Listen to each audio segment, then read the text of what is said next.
Hello, and welcome to the WildWeiler Weekly Wrap. As always, I'm WildWeiler, and thank you for spending your time with me. So this week, something big happened. Something big and magical happened, and that is, I woke up to this sound. Listen. You know what that is? That's right. The birds are back. The birds are back. They're coming back up north from wherever they go to in the winter, and I wasted no time running outside and grabbing my camera because I am truly blessed to have a gigantic mountain ash tree in my front yard, which has all these little red berries that don't actually fall off the tree. They freeze there, and then the birds come in the spring and eat them off. That's sort of how this whole deal works. That's how the seeds of the ash tree get spread. Anyways, literally dozens of birds in the tree all hours of the day right now. So I went and I took pictures of all my avian guests. The most numerous of were the American robins, which are easily identifiable because they have these big red-orange breast on them, like just very iconic here in North America. They're actually the most common bird in North America, most populous. Anyways, here's a really good picture of one I got that was sitting on a branch. And I should point out, actually, that you can't reliably sex an American robin by its plumage. While the females tend to be slightly grayer and browner in the reddish areas, not enough so that the variance of just different individuals is distinguishable. I took another picture of a different robin. This one's much younger, sort of by the speckling you can kind of see on the head, I think. This robin is trying to pluck a little berry from the tree. And I tried and I tried and I tried and I tried to get the perfect shot of a bird eating, because what they do is they pluck and then they hold the berry in their mouth and then they kind of release and then uh push their head forward to swallow. It's very interesting. It's very cool to see. That was it for the robins, but we had another very popular guest at the tree, and that is the Cedar Waxwing, which is probably one of my favorite birds. I love its yellow coloring and how they can just completely borbify themselves. What I mean by that is, look at this guy. Okay, he is just a borb. And yes, according to the Audubon Society, borb is the correct term. So, just so you know. And there's also an article that explains what exactly a borb is on the Audubon Society's website, which I will have linked in the description for you. If that isn't enough cedar waxwing for you, look at this absolute majestic specimen. I found him pretty early on in the photo shoot, actually, but he's facing away from me, so I didn't get any decent shots of him eating. He was doing this cool thing where he was coming down, up, and under that cluster of berries. It looked really cool. Birds are back. There will be more bird pictures to come. I promise you, it is big, it is exciting, and it is wonderful. But what did I do besides birds? Because it's not just birds all the time here. I wish it was, but it's not. So I've been playing Final Fantasy XIV, as you know from last week, where I made a meme. This week, and before I actually go into this, minor spoilers ahead for the Heaven's Ward expansion. Not a huge deal, but if you really care, just skip ahead until the Final Fantasy stuff is off the screen, and you'll be fine.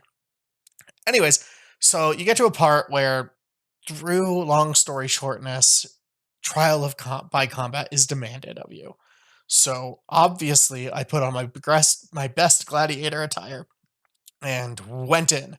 Well, here's a selection of the cutscene for that because it is so hilarious.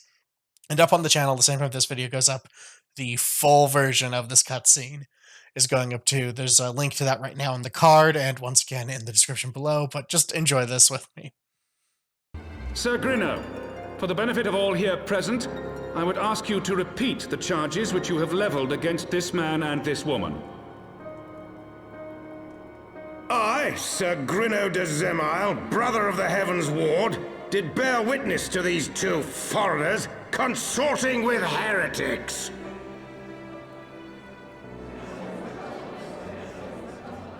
Alfino Leveilleur, Tataru Taru, you have heard the charges leveled against you.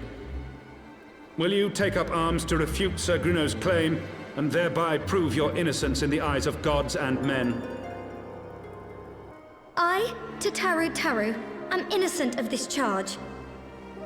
But I am no warrior and cannot fight. So, I claim the right to name a champion.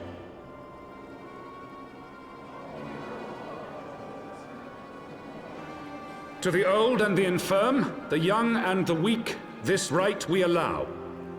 Very well. Who will stand for this woman?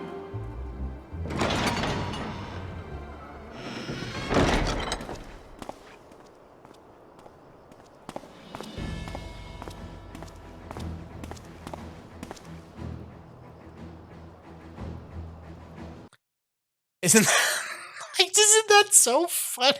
Like, everybody's serious, and then, like, Catboy Warrior of Light comes strolling in his little gladiator skirt. Like, oh, I loved it. Anyways, so that was it for Final Fantasy XIV. I'm deep in Heaven's Ward now, so yeah, if you know what's coming up, don't let me know, because I do kind of want to be surprised by it. And finally, I want to take a minute to talk to you all about a very serious topic, something that is very important to me because, as it turns out, it affects my everyday. And that is fruit-flavored carbonated water. I love fruit-flavored carbonated water, but let's be honest, it all sucks. At the best, LaCroix tastes like somebody had a case of burps after eating too much citrus, and the Kirkland brand, for those of you not in North America, that's like a giant warehouse club sort of brand. The Kirkland brand just tastes like homeopathic fruit water, which is, there's one molecule of lime in here, and that's it. So, yeah, no, I'm constantly disappointed by carbonated fruit-flavored water.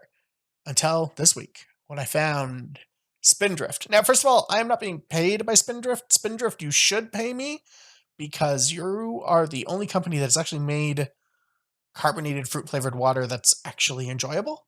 I don't have to pound 9 of these to feel like I had something with flavor, because I just need one.